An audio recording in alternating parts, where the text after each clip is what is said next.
Hi హెవిలాన్. ఈరోజు మనం SAP BTP గురించి మాట్లాడుకుందాం. ఎస్ఏపి బీటీపీ మాట్లాడుకునే ముందు అసలు క్లౌడ్ కంప్యూటింగ్ అంటే ఏంటిది, అది ఎందుకు వచ్చింది, ఏ పర్పస్లో వచ్చింది, దీనివల్ల మనకు ఉపయోగాలు ఏంటి అనేది తెలుసుకుందాం. క్లౌడ్ కంప్యూటింగ్ అనేది సింపుల్గా చెప్పాలంటే మనం వాడుతున్న ఇంటర్నెట్ ఉపయోగించుకొని మన దగ్గర లేనటువంటి సర్వర్స్ని మనం తీసుకొని వాటిల్లో మనకు కావాల్సిన అప్లికేషన్స్ ఇన్స్టాల్ చేసుకొని వాడుకొని మన వర్క్ని సింప్లిఫై చేసుకొని మన యొక్క రెవెన్యూని తొందరగా ఎలా పెంచుకోవాలి, ఏ విధంగా పెంచుకోవాలి, ఉపయోగించుకోవాలి, రీసోర్సెస్ని అంటే మనకు కావాల్సిన సర్వీసెస్ని. ఫర్ ఎగ్జాంపుల్, మనము ఒక అప్లికేషన్ ఇన్స్టాల్ చేసి దాంట్లో ఒక కోడ్ రాసి దాన్ని ఎగ్జిక్యూట్ చేయాలనుకున్నప్పుడు మనకు కొంత సెటప్ కావాల్సి వస్తుంది. ఒక system, monitor, server application, Windows server కానివ్వండి, లైనక్స్ సర్వర్ కానివ్వండి, దానికి ఎన్విరాన్మెంటు, ఒక డేటాబేసు, ఇవన్నీ కావాల్సి వస్తాయి. అవేవి మనం పర్చేజ్ చేయకుండా మనం త్రూ ఇంటర్నెట్ మనకి సర్వీస్ ప్రొవైడ్ చేసేవాళ్ళు ఉన్నారు. Like Amazon, Microsoft, Google, IBM, SAP, Alibaba, Oracle, వీళ్ళు సర్వీస్ ప్రొవైడ్ చేసేవాళ్ళు ఉన్నారు. వాళ్ళ దగ్గర మన సర్వీస్ తీసుకొని మనకు కావాల్సిన అప్లికేషన్ ఇన్స్టాల్ చేసి దాన్ని ఉపయోగించుకొని మనకు కావాల్సిన అవుట్పుట్ని చేయడం కోసం క్లౌడ్ కంప్యూటింగ్ ఉపయోగిస్తాం. దీనివల్ల మనకు చాలా advantage, time save, money save, and ఇంకోటి ఏంటంటే సెక్యూరిటీగా ఉంటుంది. అండ్ దాంతోపాటు మనకు చిన్న చిన్న విషయాలు కూడా తొందరగా అర్థం చేసుకోవడానికి ఉంటుంది.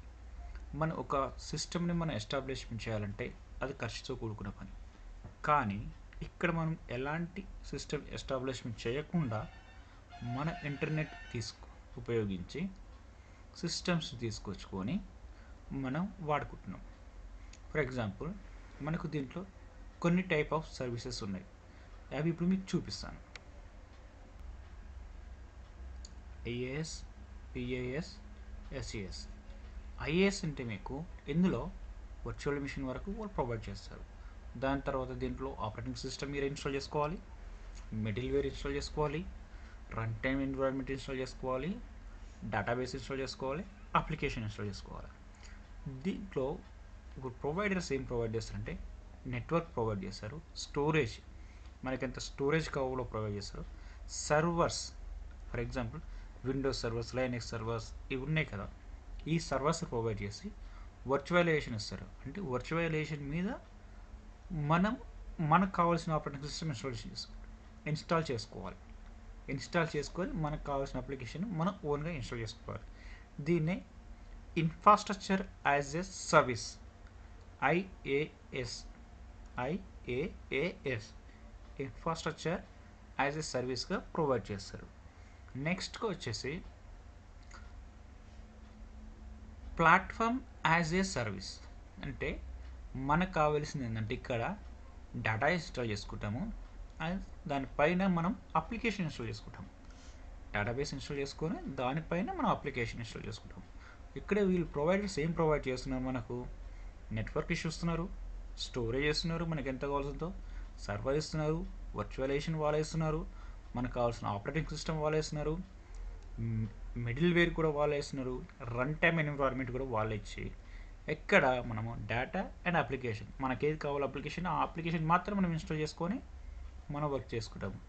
అండ్ లేటెస్ట్గా వాళ్ళు ఏం చేస్తున్నారంటే మనకు కావాల్సిన అప్లికేషన్స్ కూడా వాళ్ళే ఇన్స్టాల్ చేసి ఇస్తున్నారు.